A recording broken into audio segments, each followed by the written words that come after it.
And welcome to Seeing the Need, Finding Solutions, Stories of Healing and Hope. Got a story coming up from you and a very special gentleman that's joined us today.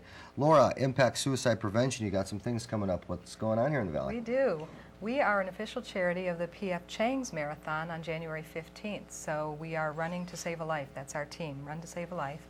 And we're hoping that people will either join us and run the marathon or half marathon or donate to those of us that are running. And then on February 12th, we have our annual Jeremiah Walk for Survivors of Suicide. And it's for people who have lost loved ones to suicide. And it's at Kiwanis Park. It's a 5K. Awesome. We'll be having more information on those two events coming up on Seeing the Need Show. You can go to localaztv.com, go to local shows, and hit the funny guy that's going like that. And we'll get a couple links up there where they can help out and support not only just suicide prevention impact, but I'm sure there'll be a lot of other aspects that are tied into that to support numerous charities that are here in the Valley. With that, I would like to introduce a special guest, Mr. Elijah Lucas-Muhammed. Welcome, Elijah. Thank you. Elijah was part of our program, Seeing the Need, put on, in combination with People of Color Network, put on a summer school for kids to tutor with math and English and all the basic subjects, but partnered with the New Tech Technologies and DeVry Institute for class space and put on a graphics design and production type of school for the summer. And I remember Elijah showed up this Sunday at our Toys for Tots distribution for New Exodus. He was there, I don't know, 5:30 in the morning. And when Elijah showed up, his countenance, his whole countenance changed. And I remember looking at him, and it took a second to kind of tie one end to the other, because he was clowning around a lot and having fun in class. And he came up with a real serious look. And, hey, how you doing? I'm here to volunteer. And when I realized who it was, and part of our staff is Sergeant Fuentes on our staff as well, he had mentioned that he was enlisting into the Marine Corps and wanted to change his life. And I'm going to let Elijah talk a little bit about this, and I'll lead you in a little bit. Elijah, I'm going to take the kind of stance of what it was like before, what happened, and what it's like now. So let's talk about before you, how long have you been at you're in a youth group home, correct? Yes, sir. Do you know about how many children are with you? There's about around nine children. In your house. Me. And they have 4 houses, I think, correct? Yes. 3 or 4. So 9 times about 36 kids in those 4 houses. Over that, yes. Take us back a little bit, as comfortable as you are. How did you get there? Well, at the age, actually at birth, I was born in Tucson, Arizona. My mom put me up for adoption when I was born. She was unable to take care of me and unwilling to take care of me. So they put me in CPS custody. As soon as I was 2 years old, I was put into another foster home. I've been in around 30, 35 foster homes since I've been in CPS custody. About 6 or 10 different group homes, 1 adopted home. So far, I really don't, how am I supposed to say? It's okay. So as you're going through all that process of CPS and in one home, out the other home, and the difference between a group home and a foster home is a group home are usually run by an agency, small usually for the most part, that provide transportation, education services, social services, counseling, social activities. There's some different 24-hour care and monitoring in that aspect. So group home, in a foster family, you have someone who actually adopts you into a family. How long have you been currently where you're at? For about 6 months. 6 months. So you're 17 years old, because we know we're going to talk about you going into the military here, more specifically, as Lorenz Sergeant Fuentes says, the Marines. But backtrack a little bit. What's the hardest, one of your defining hard moments going through that system, that maybe if there's a child out there that's in the same situation as you, that you've went through, that maybe they can be able to relate to? The hardest thing I've been through, I can relate to another child in my predicament, is actually going and switching to different homes and having to go to different schools and making new friends, or afraid to make new friends, knowing that you're not going to be there that long. It's really, really depressing, and it kind of eats you up when you see someone at the school that you want to hang out with, and then you can't because you're not allowed to talk. Well, you're allowed to talk to them, but you have to go through a background check, and you don't want them to go through that. You don't want to have your friends look at you like, oh, I can't hang out with you because my parents don't want to give a background check. So it's kind of frustrating because you miss a lot of opportunities, and you have friends that really care about you, and then you have to leave, and it's I don't know, man. It's really frustrating. You know, so you're going through that process. You wind up, we're at the place you're at now. You look different this time from the last time I saw you, and I mean that in a good way. You just look more serious. You looked more adult. Let's talk about, obviously you've come to the grips of dealing with it. You have accepted it, and you're growing through it. Summer school this year, with the classes that were provided, did that have any effect on you, and how did that change? And I'm going to start there and then try to get you to how you showed up over at the distribution. So let's talk about the summer school first. Okay, when I heard about the summer program, I was like, I really don't need any tutoring. I was like, man, I am not going here to be tutored or anything. But when they said they're giving out, or not giving out, helping us with graphics, with computer design, I was like, yeah, I'll do it.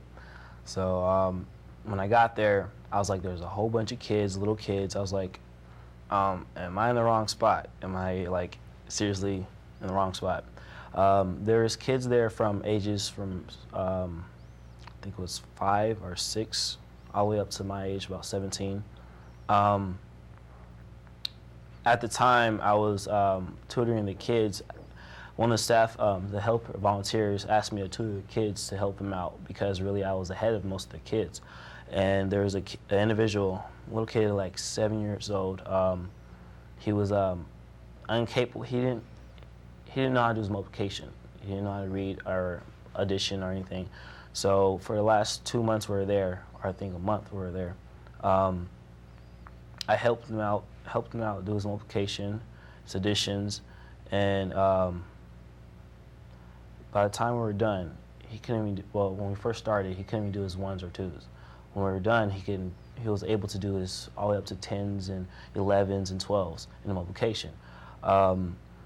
It was eye-opening to me because I was kind of afraid to go in a room filled with little kids and them running around and throwing pencils, and it was kind of impacting because I learned that I'm good with little kids. I'm good at volunteering. I'm good at helping people and giving back to people that are in my predicament and making a difference in someone else's life. You know, and that's really important, where you talked about being in one place to another place to another place to another place, but also the turnover of staff that actually are part of your lives, as well as adoptive families in that aspect too. There's a trust building there. So as you go through that class and you're able to enter into that leadership and tap in to your abilities, going in there thinking, what do I need to be here for? And then coming out there going, no, now I know what I need to be here for. As somebody in your position that's been in and out of in that element of that system since birth, hope, the loss of hope, did that restore, there was something for you through that? It really did. It kind of gave me inspiration. Like, when I was looking at the kids' face, when I was actually looking at them, and they were smiling and they were happy, and as soon as I came into the building, they're like, "Hey, Elijah, how you doing?" And I was like happy because it made me happy. It made me feel alive. Because before then, I felt kind of like there's no use of going to college, no use of doing this and that, or going to the Marines, or becoming a businessman or a lawyer. When I got to that program, kids were, it It was impacting. I can't really say anything, so I'm kind of like nervous right now. But I just wanted to say something. I mean, this is one of the reasons why we invited Elijah to come and tell his story and why it was so powerful. I stood shoulder to shoulder with him volunteering at the Toys for Tot distribution, and I got to know him a little bit more. And I know the care coordinator that works with him has been with him for a long time. How many years has she been working with you, Cecilia? oh man, 9 years. 9 years. And you hear so many tragic stories of kids going into Child Protective Service custody. And unfortunately, they are tragic. But there's many, many more stories of triumph, stories of inspiration. And Elijah is one of those stories. He's extremely talented. He's a special person. He's got a purpose in life, and we're all excited to see what he's going to do with his life. And there's a lot of people that are part of the provider community that have been there and are encouraging him and are inspired by him, and are waiting for what he's going to do with his life. But more importantly, I mean, he has a message and a purpose, and he has big ideas. And he wants to go out and impact the world. Absolutely. Yeah. We'll recap real quick before we close. You talked about entering in the Marine Corps. Got about a year left to do some other stuff before you can get in. Real quick, why'd you pick the Marine Corps? Was there something that happened that made you go that route? Yeah, I met an individual And at the program. When is it? Kind of, Who was that? I forgot his name. Benzo. Yeah. Kenzo, Lorenzo. There you go. Lorenzo. Real quick, Mainly, I wanted to go to the Marine Corps because of the discipline. That's really the structure, and plus, I like the Marines. They're awesome. let me tell you before we close, what an inspiration you are. I mean, stepping out and helping kids and tutoring and taking advantage of what all, like Tomas said, what all those services are provided for you by a number of groups of people and a number of groups of agencies. But that service that's provided only taps in and locks on when somebody taps into it. And not only did you tap into it, but you also gave back.